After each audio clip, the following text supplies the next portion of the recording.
And we're live. And it looks like I've got Instagram up and running too. Good morning.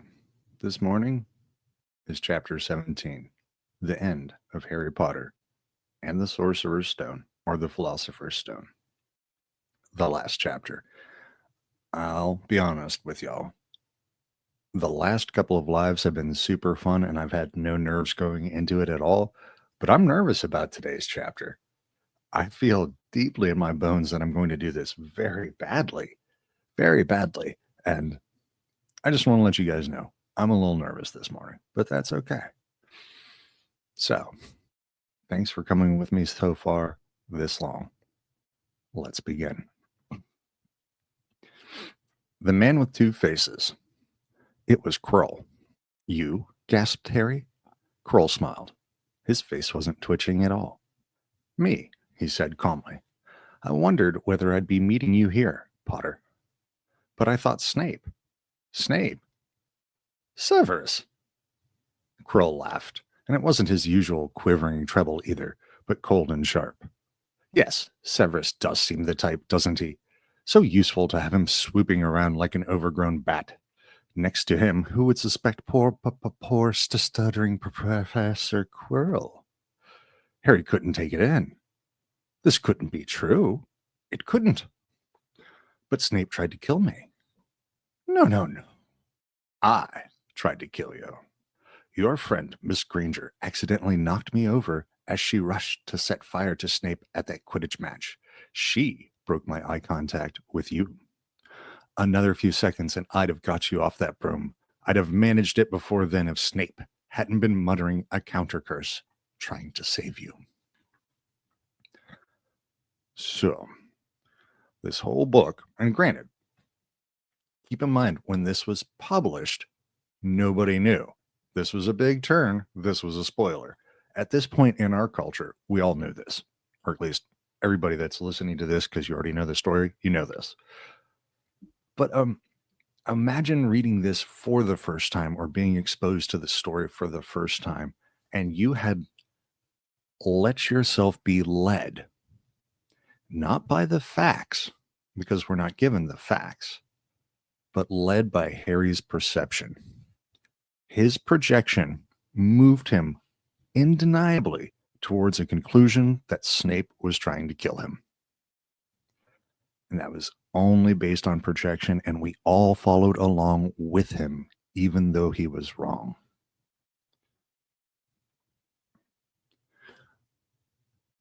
Snape was trying to save me? Of course, said Kroll coolly. Why do you think he wanted to referee your next match?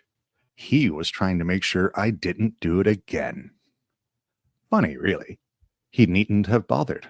I couldn't do anything with Dumbledore watching. All the other teachers thought Snape was trying to stop Gryffindor from winning. He did make himself unpopular. And what a waste of time, when after all that, I'm going to kill you tonight. So our takeaway here, on page 289, is that this whole time, we were projecting some energy. Keep in mind that you're ignorant and you don't know the turns.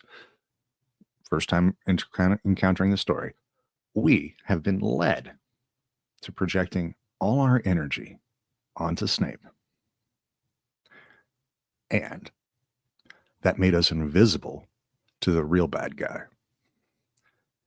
And as a viewer, I believe that was at Katie870. Oh my goodness.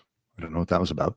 As a viewer, at Katie870 pointed out with the snowball things, the only one who saw really what was going on with Quirrell was Fred and George, the sacred twins.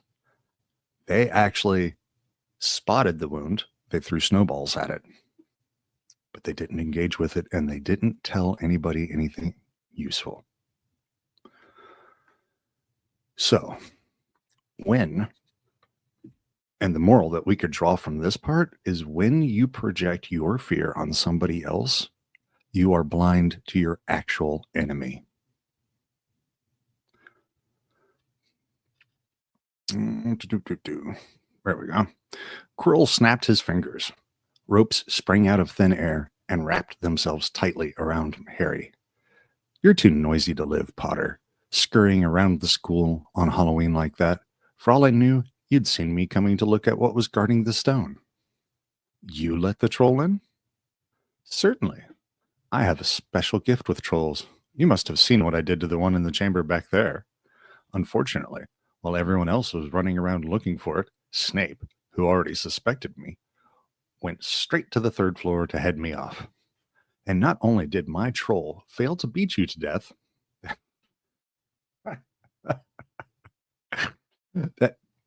that three-headed dog didn't even manage to bite Snape's leg off properly. Now, sit quietly, Potter. I need to examine this interesting mirror. It was only then that Harry realized what was standing behind Quirrell. It was the mirror of Erised. This mirror is the key to finding the stone, Quirrell murmured, tapping his way around the frame. Trust Dumbledore to come up with something like this, but he's in London.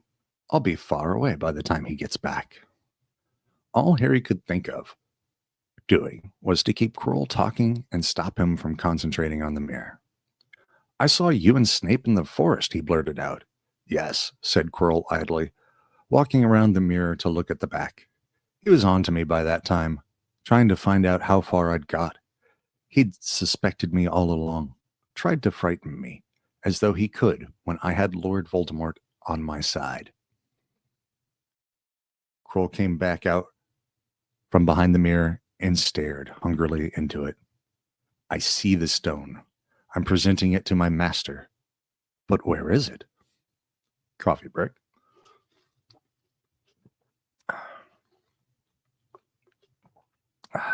Sippy cups, lids, cut down on spills. I am that much of a slob. Harry struggled against the ropes binding him, but they didn't give. He had to keep Quirrell from giving his whole attention to the mirror. But Snape always seemed to hate me so much. Oh, he does, said Quirrell casually. Heavens, yes. He was at Hogwarts with your father. Didn't you know? They loathed each other, but he never wanted you dead. But I heard you a few years ago, or days ago, sobbing. I thought Snape was threatening you. For the first time, a spasm of fear flitted across Quirrell's face. Sometimes, he said, I find it hard to follow my master's instructions.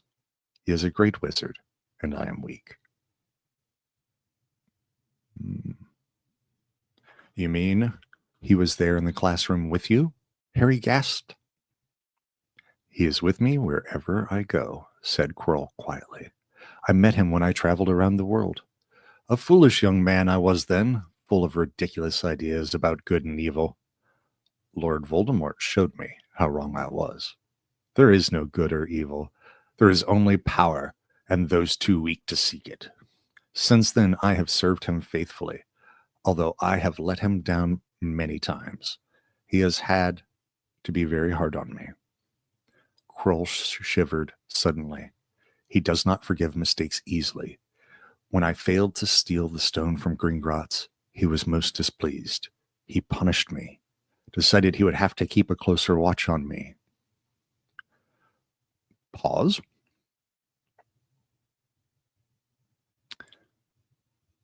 What we're describing here with this trauma dumping exposure is that Quirrell is not a willing participant in this at all. He was ignorant and went out into the world and he met evil. And evil drew him in and then it broke him. I'm sure many of you are familiar with Game of Thrones. If you remember our friend who was captured and then systematically tortured and became something animal-like in his existence, it's the same process. Different tools, but same process that Quirrell is talking about here. Quirrell has been broken through brutality and savagery to do this. Quirrell's voice trailed away. Harry was remembering his trip to Diagon Alley. How could he have been so stupid?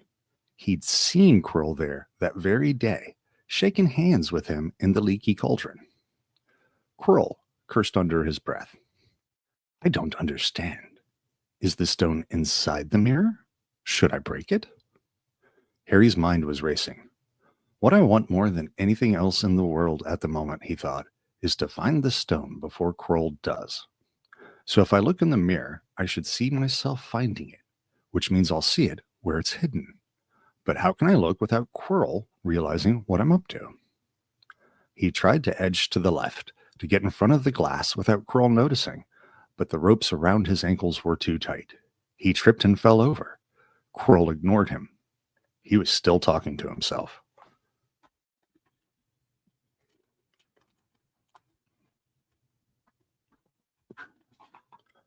What does this mirror do? How does it work? Help me, master. And to Harry's horror, a voice answered. And the voice seemed to come from Quirrell himself. Use the boy. Use the boy. Quirrell rounded on Harry. Yes, Potter, come here. He clapped his hands once, and the ropes binding Harry fell off. Harry got slowly to his feet. By the way, if there are any live viewers, I am monitoring the chats. If you guys ever want to come in with a question or something, we can address it live in the story. That's cool. He clasped his hands once, and the ropes binding Harry fell off. Harry got slowly to his feet. Come here. Come here, Quirrell repeated. Look in the mirror and tell me what you see. Harry walked toward him. I must lie, he thought desperately. I must look and lie about what I see. That's all.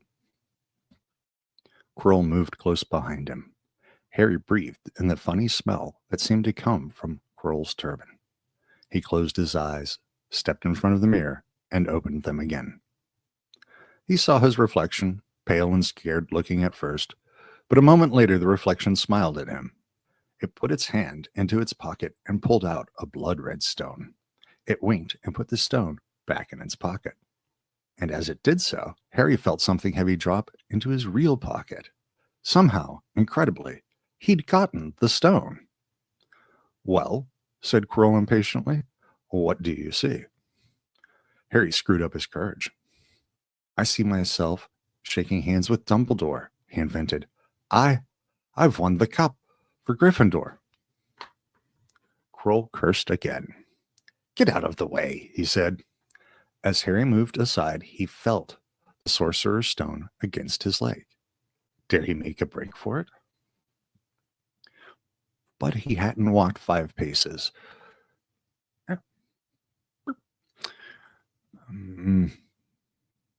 But he hadn't walked 5 paces before a high voice spoke.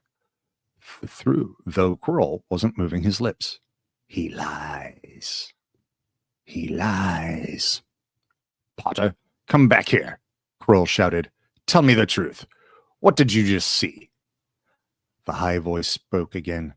Let me speak to him, face to face. Master, you are not strong enough. I have enough strength for this. Harry felt as if Devil's Snare was rooting him to the spot. He couldn't move a muscle. Petrified. Freeze reflex. Adrenaline. Petrified, he watched as Quirrell reached up and began to unwrap his turban. What was going on? The turban fell away. Quirrell's head looked strangely small without it. Then he turned slowly on the spot. Harry would have screamed, but he couldn't make a sound. You ever woke up from a dream like that? Where you couldn't move and you were screaming on the inside? Oh, it's horrifying. There it is. Where there should have been a back to Quirrell's head, there was a face. The most terrible face Harry had ever seen. It was a chalk white with glaring red eyes and slits for nostrils, like a snake. Harry Potter, it whispered. Harry tried to take a step backward, but his legs wouldn't move. See what I have become, the face said. Mere shadow and vapor. I have form only when I can share another's body. But there have always been those willing to let me into their hearts and minds. Unicorn blood has strengthened me these past weeks. You saw faithful Quirrell drinking it for me in the forest. And once I have the elixir of life, I will be able to create a body of my own. Now, why don't you give me that stone in your pocket? So he knew. The feeling suddenly surged back into Harry's legs. He stumbled backward. Don't be a fool, snarled the face. Better save your own life and join me, or you'll meet the same sad end as your parents. They died begging me for mercy. Liar! Harry shouted suddenly. Quirrell was walking backward at him so that Voldemort could still see him. The evil face was now smiling. How touching, it hissed. I always value bravery. Yes, boy, your parents were brave. I killed your father first, and he put up a courageous fight. But your mother needn't have died. She was trying to protect you. Now, give me the stone, unless you want her to have died in vain. Never! Harry sprang toward the flame door, but Voldemort screamed, Seize him! And the next second, Harry felt Quirrell's hand close on his wrist. At once, a needle-sharp pain seared across Harry's scar. Ah. His head felt as though it was about to split in two. He yelled, struggling with all his might, and to his surprise, Quirrell let go of him. The pain in his head lessened. He looked around wildly to see where Quirrell had gone and saw him hunched in pain looking at his fingers. They were blistering before his eyes. Seize him! Seize him! Shrieked Voldemort again, and Quirrell lunged, knocking Harry clean off his feet, landing on top of him, both hands around Harry's neck. Harry's scar was almost blinding him with pain, yet he could see Quirrell howling in agony. Master, I cannot hold him. My hands! My hands! And Quirrell, through pinning Harry to the ground with his knees, let go of his neck and stared, bewildered, at his own palms. Harry could see they looked burned, raw, red, and shiny. Then kill him, fool, and be done, screeched Voldemort. Quirrell raised his hand to perform a deadly curse, but Harry, by instinct, trauma-informed instinct, reached up and grabbed Quirrell's face. Ah! Quirrell rolled off him, his face blistering too, and then Harry knew. Quirrell couldn't touch his bare skin, not without suffering terrible pain. His only chance was to keep hold of Quirrell, keep him in enough pain to stop him from doing a curse. Harry jumped to his feet, caught Quirrell by the arm, and hung on as tight as he could. Quirrell screamed and tried to throw Harry off. The pain in Harry's head was building. He couldn't see. He could only hear Quirrell's terrible shrieks and Voldemort's yells of, Kill him! Kill him! And other voices, maybe in Harry's own head, crying, Harry! Harry! He felt Quirrell's arm wrenched from his grasp, knew all was lost, and fell into blackness. Down, down, down. You'll see that arc in any hero's journey. Something gold was glinting just above him. The snitch. He tried to catch it, but his arms were too heavy. He blinked. It wasn't the snitch at all. It was a pair of glasses. How strange. He blinked again. The smiling face of Albus Dumbledore swam into view above him. Good afternoon, Harry, said Dumbledore.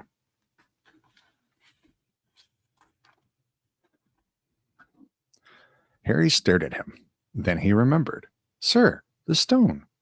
It was Quirrell. He's got the stone. Sir, quick. Calm yourself, dear boy. You are a little behind the times, said Dumbledore. Quirrell does not have the stone. Then who does, sir? I, Harry. Please relax, or Madame Pomfrey will have me thrown out. Harry swallowed and looked around him. he realized he must be in the hospital wing. He was laying in a bed with white linen sheets, and next to him was a table piled high with what looked like half the candy shop. "Tokens from your friends and admirers," said Dumbledore, beaming. Beaming. "What happened down in the dungeons between you and Professor Quirrell is a complete secret, so naturally, the whole school knows. I believe your friends Misters Fred and George Weasley were responsible for trying to send you a toilet seat. No doubt they thought it would amuse you. Madame Pomfrey, however, felt it might not be very hygienic and confiscated it. How long have I been in here?" 3 days. Mr. Ronald Weasley and Miss Granger will be most relieved you have come around. They have been extremely worried. But, sir, the stone. I see you are not to be distracted. Very well, the stone. Professor Quirrell did not manage to take it from you. I arrived in time to prevent that, although you were doing very well on your own, I must say. You got there? You got Hermione's owl? We must have crossed in midair. No sooner had I reached London than it became clear to me that the place I should be was the one I had just left. I arrived just in time to pull Quirrell off of you. It was you. I feared I might be too late. You nearly were. I couldn't have kept him off the stone much longer. Not the stone, boy. You. The effort involved nearly killed you. For one terrible moment there, I was afraid it had. As for the stone, it has been destroyed." "Destroyed?" said Harry blankly. "But your friend, Nicholas Flamel." "Oh, you know about Nicholas," said Dumbledore, sounding quite delighted. You did do the thing properly, didn't you? Well, Nicholas and I have had a little chat and agreed it's all for the best." "But that means he and his wife will die, won't they?" "They have enough elixir stored to set their affairs in order, and then, yes, they will die." Dumbledore smiled at the look of amazement on Harry's face.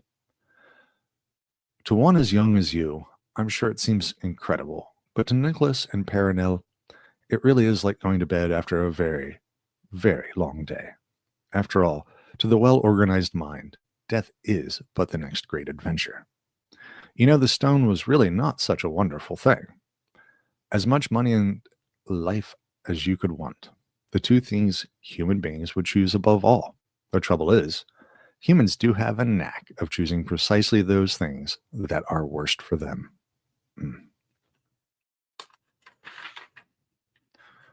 Now, I think I'm going to save that for the end of the chapter. We'll move on. Harry lay there, lost for words. Dumbledore hummed a little and smiled at the ceiling. "Sir," said Harry, "I've been thinking. Sir, even if the stone's gone, you know who. Call him Voldemort, Harry. Always use the proper name for things. Fear of a name increases fear of the thing itself." "Yes, this is true." "Yes, sir. Well, Voldemort's going to try other ways of coming back, isn't he? He hasn't gone, has he?" "No, Harry, he has not. He is still out there somewhere, perhaps looking for another body to share. Not being truly alive, he cannot be killed. He left Quirrell to die. He shows just as little mercy to his followers as enemies. Nevertheless, Harry, while you may only have delayed his return to power, it will merely take someone else who is prepared to fight what seems a losing battle next time. And if he is delayed again and again, why, he may never return to power." Harry nodded, but stopped quickly because it made his head hurt. Then he said, "Sir, there are some other things I'd like to know. If you can tell me, things I want to know the truth about." "The truth," Dumbledore sighed. "It is a beautiful and terrible thing, and therefore should be treated with great caution." All right, now, two things can exist simultaneously at the same time. That's redundant, I know. Dumbledore should always be viewed with a critical eye as somebody at least capable of very deep manipulations. And sometimes he speaks the literal truth about the ways of the universe. That time he was telling a universal truth. So he does drop gold, but sometimes there's a dark side. I shall answer your questions unless I have a very good reason not to, in which case I'll beg you'll forgive me. I shall not, of course, lie. Okay. Dumbledore has just set a container and a boundary around this conversation. He says, okay, I'm not going to lie to you now, but I will choose not when to speak. That means he's entering a higher level of honesty than he's normally in. He doesn't normally always play by these rules. What does that tell us? Well, Voldemort said that he only killed my mother because she tried to stop him from killing me. But why would he want to kill me in the first place?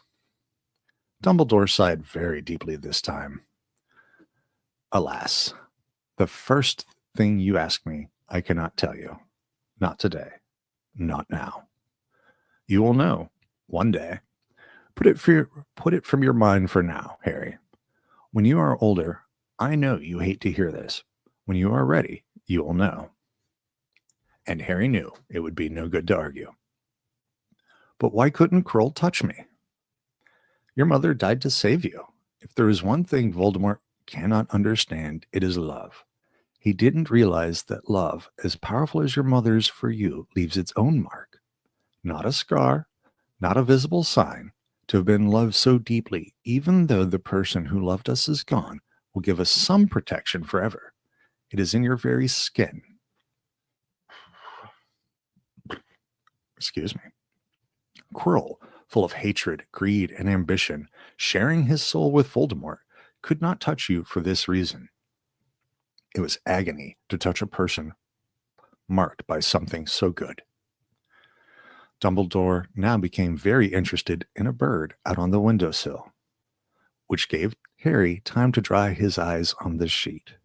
Note that is somebody with a very high emotional intelligence who is steering the conversation. He put some heat. Now he's shifted his attention and given space in the conversation for Harry.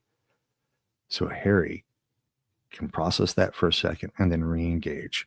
Dumbledore being distracted here was a move, a deliberate one. When he had found his voice again, Harry said, "And the invisibility cloak, do you know who sent it to me?" "Ah, your father happened to leave it in my possession, and I thought you might like it." Dumbledore's eyes twinkled. "Useful things. Your father used it mainly for sneaking off to the kitchens to steal food while he was here." "And there's something else. Fire away." Quirrell said Snape. Professor Snape, Harry. And that's a good catch. We have evidence that we need to reframe our perspective on Professor Snape. Yes, him. Harry's not ready yet. Quirrell said he hates me because he hated my father. Is that true? Well, they did rather detest each other, not unlike yourself and Mr. Malfoy. And then your father did something Snape could never forgive. What? He saved his life. What? Yes, said Dumbledore dreamily. Funny the way people's minds work, isn't it? Professor Snape couldn't bear being in your father's debt. I do believe he worked so hard to protect you this year because he felt that would make him and your father even. Then he could go back to hating your father's memory in peace. Harry tried to understand this, but it made his head pound, so he stopped. And sir, there's one more thing. Just the one. How did I get the stone out of the mirror? Ah, now, I'm glad you asked me that. It was one of my more brilliant ideas. Dumbledore loves getting the recognition for his brilliant ideas. And between you and me, that's saying something. You see, only one who wanted to find the stone, find it, but not use it, would be able to get it. Otherwise, they just see themselves making gold or drinking an elixir of life. My brain surprises me, even me sometimes. Oh yeah, Dumbledore is in love with his schemes. Now, enough questions. I suggest you make a start on these sweets. Ah, Bertie Bott's every flavor beans. I was unfortunate enough in my youth to come across a vomit flavored one, and since then I'm afraid of them. I've rather lost my liking for them. But I think I'll be safe with a nice toffee, don't you? He smiled and popped the golden brown bean into his mouth. Then he choked and said, Alas, earwax. All right, so let's unpack this conversation a little bit. So Dumbledore says, here's this container of honesty, and I have boundaries. There's things I won't do, but at least I've called them out. Boom. We start off great.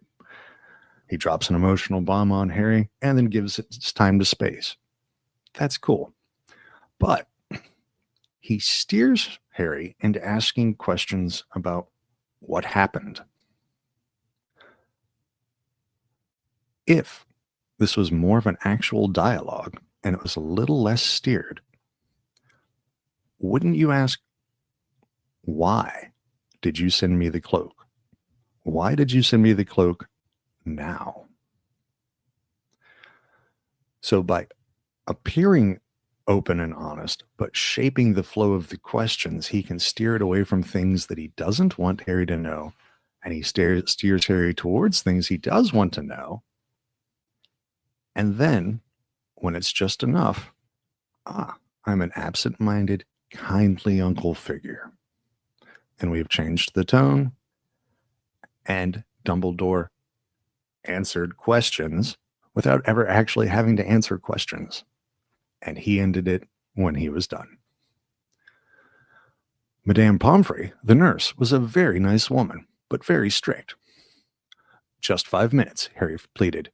Absolutely not. You let Professor Dumbledore in? Well, of course. That was the headmaster. Quite different. You need rest. I am resting. Look, lying down and everything. Oh, go on, Madame Pomfrey. Oh, very well, but 5 minutes only. She let Ron and Hermione in. Harry! Hermione looked ready to fling her arms around him again, but Harry was glad she held herself in as his head was still very sore. Oh, Harry, we were sure you were going to. Dumbledore was so worried. The whole school's talking about it, said Ron. What really happened? It was one of those rare occasions when the true story is even more strange and exciting than the wild rumors. Harry told them everything. Quirrell, the mirror, the stone, and Voldemort. Ron and Hermione were a very good audience. They gasped in all the right places, and when Harry told them what was under Quirrell's turban, Hermione screamed out loud. So the stone's gone? Said Ron finally. Flamel's just going to die? That's what I said. But Dumbledore thinks that, what is it? To the well-organized mind, death is but the next great adventure. Well, there's a hint. I always said he was off his rocker, said Ron, looking quite impressed at how crazy his hero was. So what happened to you two? Said Harry. Well, I got back all right, said Hermione. I brought Ron around. That took a while, and we were dashing up to the Owlry to contact Dumbledore when we met him in the entrance hall. He already knew. He just said, Harry's gone after him, hasn't he? Ha ha ha ha ha, and hurtled off to the 3rd floor. Do you think he meant you to do it? Said Ron, sending you your father's cloak and everything? Well, Hermione exploded, if he did, I mean to say, that's terrible. You could have been killed. Ding. No, it isn't, said Harry thoughtfully. He's a funny man, Dumbledore. I think he sort of wanted to give me a chance. I think he knows more or less everything that goes on here, you know. I reckon he had a pretty good idea we were going to try, and instead of stopping us, he just taught us enough to help.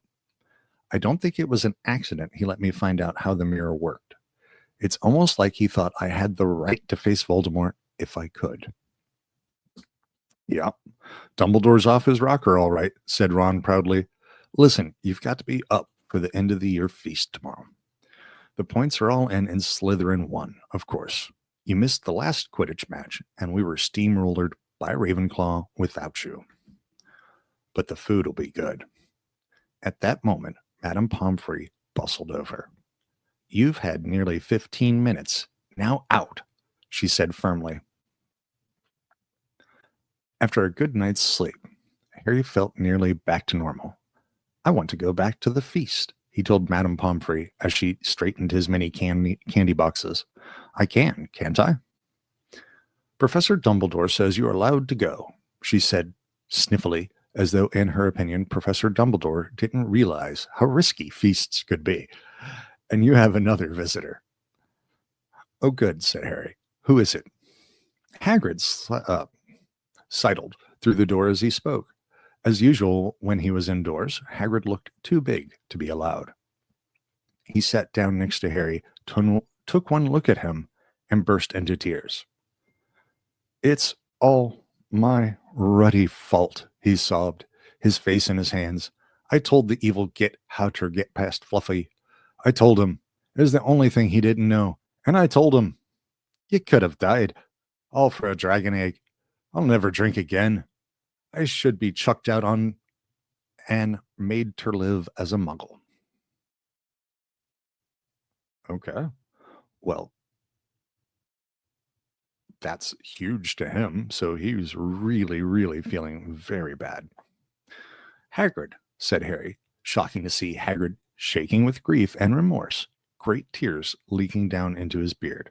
Hagrid, you would have found out somehow. This is Voldemort we're talking about. He'd have found out even if you hadn't told him. You could have died, sobbed Hagrid. And don't say the name. Thank you. Please, cheer up, Hagrid. We saved the stone. It's gone. He can't use it. Have a chocolate frog. I've got loads. Hagrid wiped his nose on the back of his head and said, That reminds me. I've got you a present. It's not a stoat sandwich, is it? Said Harry anxiously. And at last Hagrid gave a weak chuckle. Nah. Dumbledore gave me the day off yesterday to fix it. Of course, he should have sacked me instead. Anyway, gotcha this. It seemed to be a handsome, leather-covered book. Harry opened it curiously. It was full of wizard photographs. Smiling and waving at him from every page were his mother and father. Sent owls off to your parents' old-school friends asking for photos. Knew you didn't have any. Do you like it? Harry couldn't speak, but Hagrid understood. One quick call out here. Hagrid feels terrible.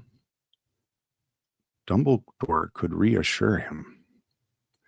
Because Hagrid feels bad correctly, but he was doing what he was supposed to do in the plan. Hagrid served his role as intended. He shouldn't be made to feel bad. Harry made his way down to the end-of-year feast alone that night. He had been held up by Madame Pomfrey's fussing about, insisting on giving him one last checkup, so the great hall was already full.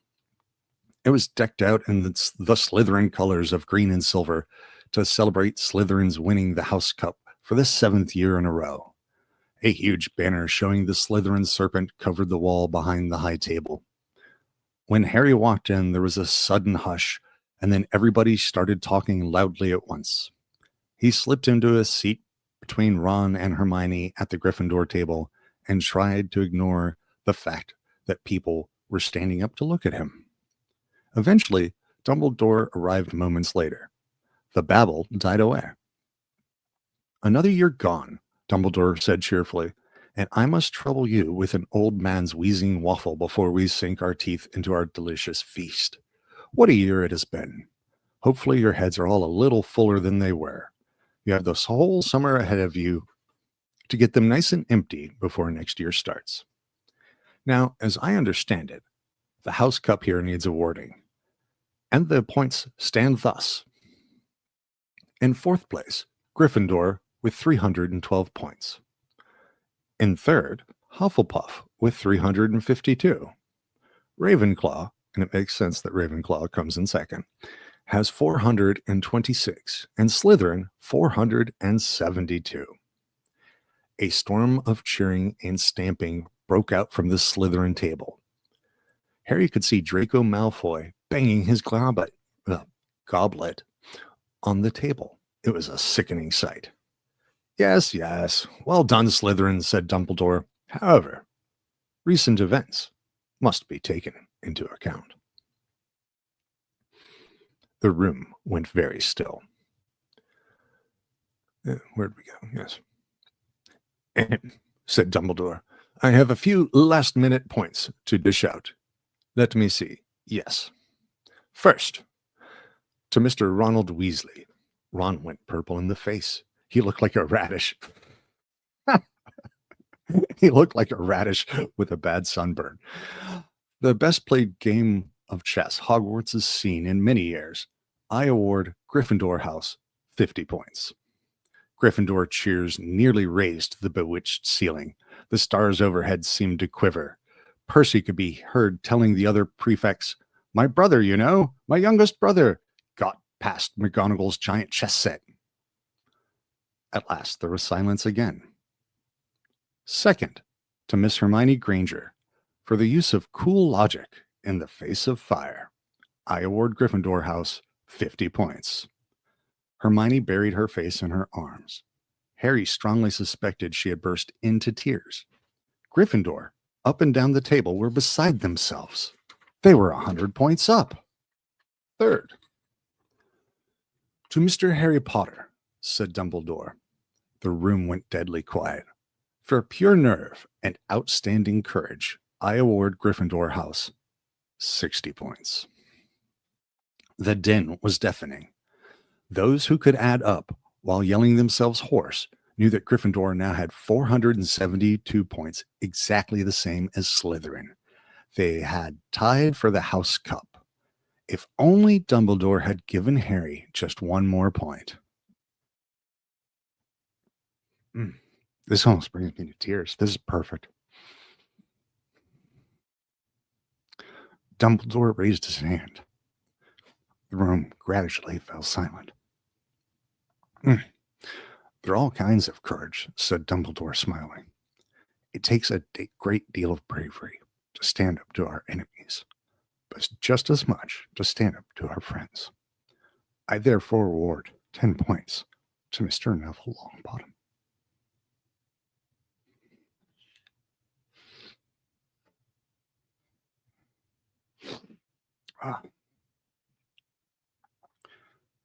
Sorry, guys.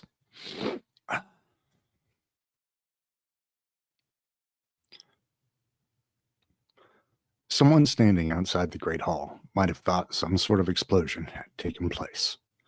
So loud was the noise that erupted from the Gryffindor table. Harry, Ron, and Hermione stood up to yell and cheer as Neville, white with shock, disappeared under a pile of people hugging him. He had never won so much as a point for Gryffindor before. Harry, still cheering, nudged Ron in the ribs and pointed at Malfoy, who couldn't have looked more stunned and horrified if he just had the body-bind curse put on him. Which means, that's fun. Hang on to that. Which means, Dumbledore called over the storm of applause, for even Ravenclaw and Hufflepuff were celebrating the downfall of Slytherin. We need a little change of direction. He clapped his hands. In an instant, the green hangings became scarlet, and the silver became gold.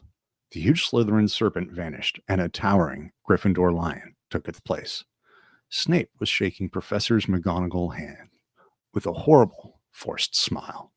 He caught Harry's eye, and Harry knew at once that Snape's feelings toward him hadn't changed one jot. This didn't worry Harry. It seemed as though life would be back to normal next year, or as normal as it ever was at Hogwarts. It was the best evening of Harry's life, better than winning at Quidditch or Christmas or knocking out mountain trolls. He would never, ever forget tonight. Harry had almost forgotten that the exam results were still to come, but come they did. To their great surprise, both he and Ron passed with good marks. Hermione, of course, had the best grade of the first years. Even Neville scraped through, his good herbology mark making up for his abysmal potions one. They had hoped that Goyle, who was almost as stupid as he was mean, might be thrown out, but he had passed too. It was a shame, But as Ron said, you couldn't have everything in life. And suddenly, their wardrobes were empty. Their trunks were packed. Neville's toad was found lurking in a corner of the toilets. Notes were handed out to all students, warning them not to use magic over the holidays. I always hope they'll forget to give us these, said Fred Weasley sadly. All right. And if you were in the global war on terror and you ever went home on emergency leave, you always hoped you'd be that one flight where they'd forget they didn't want you to drink any beers. I was never on that flight.